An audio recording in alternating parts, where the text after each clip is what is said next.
couple of other tidbits about Umar Farouk Abdul Muttalab. According to the London Daily Mail, his mother, who married the Nigerian banker, is believed to have been born in Yemen.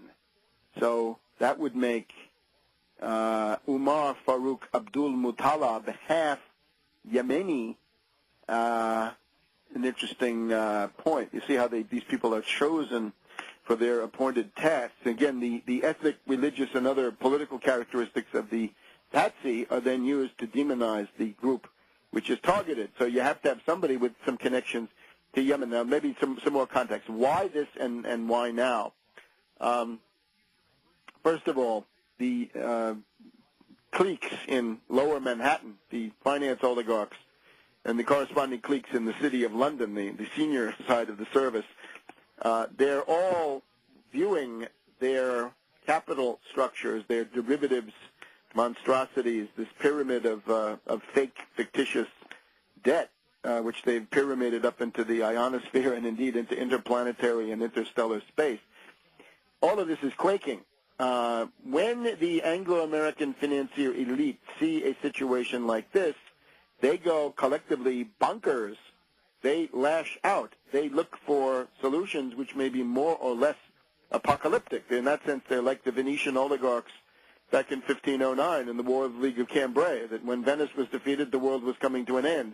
And therefore, there is a kind of apocalyptic or Götterdämmerung, that are pagan mentality spreading in London and in Wall Street. So they need to do something quite radical. And you can see the Houthi rebels, Shiites backed by Iran, fighting the Yemeni central government, Sunni majority backed by Saudi Arabia and nominally by the U.S.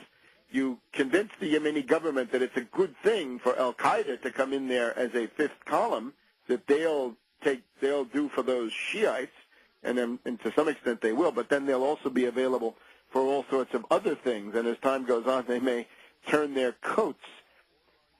Remember, we had Prince Bandar of Saudi Arabia, Bandar Bush, somebody who was thought to be great friend of the U.S., great friend of the Bush family, then becoming a great friend of Putin and indicating a desire, if not to kick out the U.S., that's probably a little bit too much, but at least to balance the U.S. with Russia, perhaps also with China, so as to secure national independence, what everybody wants, dignity. Saudi Arabia has been a U.S. protectorate for most of the years since World War II. A lot of people over there are now tired of that protectorate status. They're antagonized by the U.S. support for Israel and the various excesses of the Israelis, especially the bombing now of Gaza 1 year ago, the continuing blockade, all kinds of humanitarian emergencies going on there, very keenly felt in the Arab world. Now, on the Iranian side of the ledger, you can see that the CIA color revolution, the people power coup of the Green faction, the CIA faction, the death to Russia, death to China faction around Mousavi, Rafsanjani, Khatami, and the so-called reformers, who are actually the mullahs. They're not the reformers at all. The reformer is Ahmadinejad. He's the anti-corruption guy, and when he says corruption, it means Rafsanjani. Everybody knows it. So the attempt now is to make that violent. You can see that now on the Ashura Shiite holiday, when the protesters came out prepared for much more violence than we've seen so far. Now, this could mean that their base is narrowing and their tactics are becoming more radical.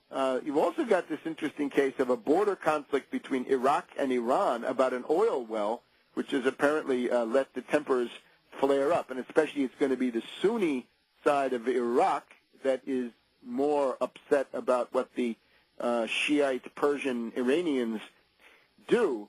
So this is a recipe for conflict. And again, looking back now towards Yemen, you look at the map, you see where Yemen is located. It's one side of the exit from the Red Sea. Well, the Red Sea is simply all the traffic going through the Suez Canal between China, Japan, Southeast Asia, India, subcontinent, Pakistan, and Europe. A lot of that goes through the Suez Canal, so the U.S. is going to be sitting there controlling that. How much of China's trade, for example, with Europe will be under the influence of a U.S. base in Yemen, if that's what it comes to? And on the other side, You've got Somalia, which is being used now as a nest of these pirates.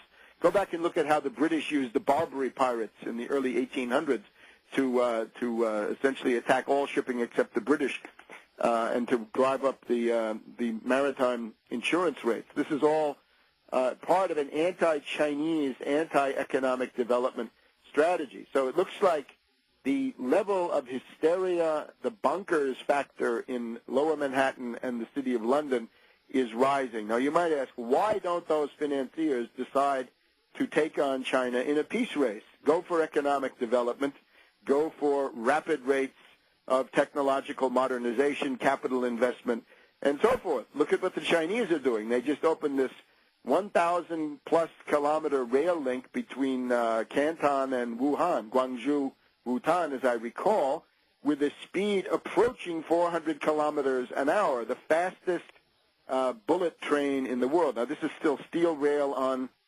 steel wheel on steel rail. It's not even a maglev, but it's very fast. It's up there 340, 350 Ks per hour. The U.S. has derivatives. You want some derivatives? We can sell them to you. You've also got now this interesting nuclear deal in the United Arab Emirates, which has been won by South Korea. The U.S. Westinghouse Japanese, General Electric Japanese, and the French Areva Framatome were defeated by the South Koreans. So look at these other countries forging ahead in the critical areas of technology upon which the modern world will increasingly depend. The U.S. falling behind in stagnation. It's a little bit like Britain from 1900 to 1914 looking at Germany and saying, how can we match this? If it's a peace race, they're going to outclass us. Our only hope is to go to war. And let's now look, in addition to the Obama December 2nd speech declaring war on Pakistan, let's look at that terror escalation once again. Brian Jenkins of the RAND Corporation, who studies these things and ought to know, says 12 incidents in 2009 so far, the worst year since 2001. There has been a definite increase in the rhythm of false flag operations. In May, we have the arrest of the Riverdale synagogue Patsy bombers, and I think they were connected to Lashkar-e-Taiba of Pakistan, right? That's the Pakistani group, very shadowy, very suspicious, that allegedly fights for the freedom of Kashmir from India. During the summer, we had the Zazi case, right, with all those searches going on in Queens and Flushing and in Denver and so forth. The Major Hassan case in November. We'll come back to this timeline in just a minute here on World Crisis Radio.